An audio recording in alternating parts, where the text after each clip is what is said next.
اب کیا کروں میں کہ گوشوں کنار سے کونوں خدروں سے آوازیں آتی ہیں کہ صاحب فاتحہ پہنچتی نہیں ہے، مر گئے ہیں، ضرورت کیا آ رہی ہے فاتحہ پڑھنے کی۔ بعض ہمارے دوستوں کے ہم جب تعزیت کے لیے جاتے ہیں تو ہمارے کان میں پھونک دیا جاتا ہے جی ہاتھ اٹھا کے فاتحہ مت پڑھیے گا، ان کو اچھا نہیں لگتا ہے۔ یہ کہتے ہیں جی مر گئے ہیں، اب فاتحہ تو پہنچتی نہیں ہے، ضرورت ہی نہیں ہے۔ میں تو آپ کی اور اپنی بات کر رہا ہوں۔ میں سرکار کے روزے پر جب گیا اور سلام کرنے لگا تو کہنے لگے جی ایک سلام کہہ کے دوسرا سلام اپنی پسند کا مت کہو، اس لیے کہ پہنچتا نہیں ہے۔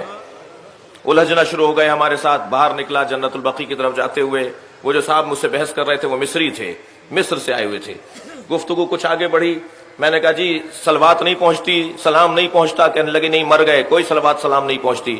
میں نے کہا آپ کے والد زندہ ہے، کہنے لگے جی ہاں زندہ ہے۔ میں نے کہا آپ کے دادا زندہ ہے، کہنے لگے نہیں انتقال ہو گیا۔ میں نے کہا ان پہ اللہ کی لعنت ہو۔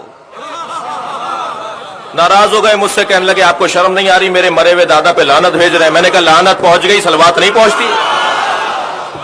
قرآن مجید کی تلاوت کا ثواب، میں تو کہتا ہوں جو ہمارے ہاں کا جو انداز ہے، میں ایک اور تھوڑی گنجائش دے دیتا ہوں اپنے ان دوستوں کو کہ یہ جب ہم ہاتھ اٹھا کر سورہ فاتحہ پڑھ رہے ہوتے ہیں، سورہ توحید پڑھ رہے ہوتے ہیں مرنے والوں کے لیے، تو یہ پہنچے گی نہیں پہنچے گی یہ علمی بحث ہے، یہ اللہ جانے، مردہ جانے، پڑھنے والا جانے۔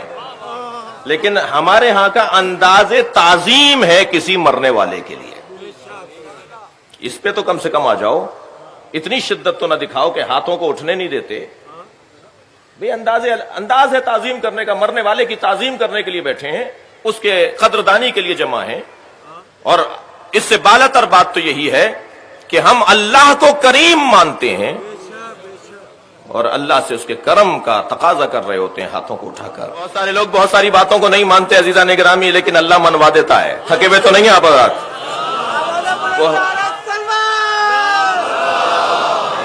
صلی علی محمد وآلہ محمد۔ اللہ آپ کو عظمت عطا فرمائے، اللہ آپ کو حفاظت عطا فرمائے، اللہ آپ کو رزق میں عزت میں آپ کے اضافہ فرمائے۔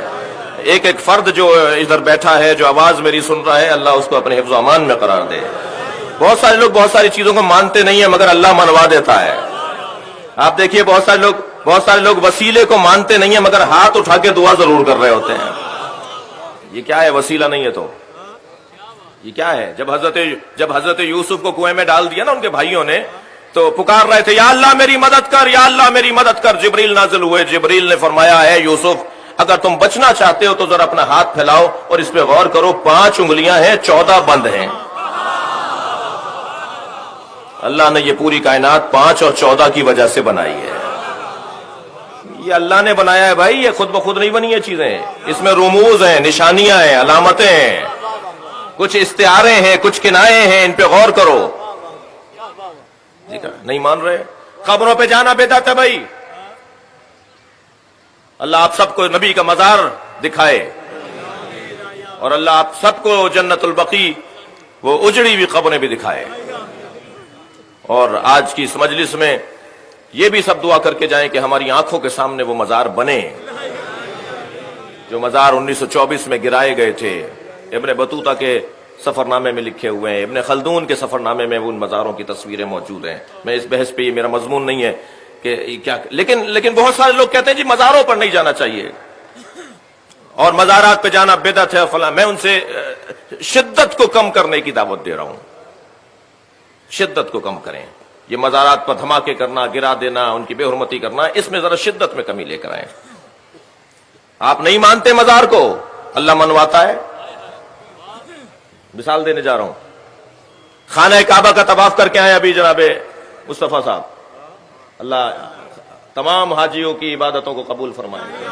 جی خانہ کعبہ تو 4 گوشوں والا ایک عمارت ہے نا، وہ جو جس نے سیاہ پوشی، جس نے سیاہ چادر اڑی ہوئی ہے، وہ 4 گوشوں والا مربع ایک عمارت ہے نا جو خانہ کعبہ ہے۔ اس کے ساتھ جو ناٹی سی دیوار ہے، وہ چھوٹی سی دیوار ہے جسے حتیم کہتے ہیں، وہ تو خانہ کعبہ نہیں ہے، مگر اس کا طواف نہیں کرو گے تو طواف باطل ہو جائے گا۔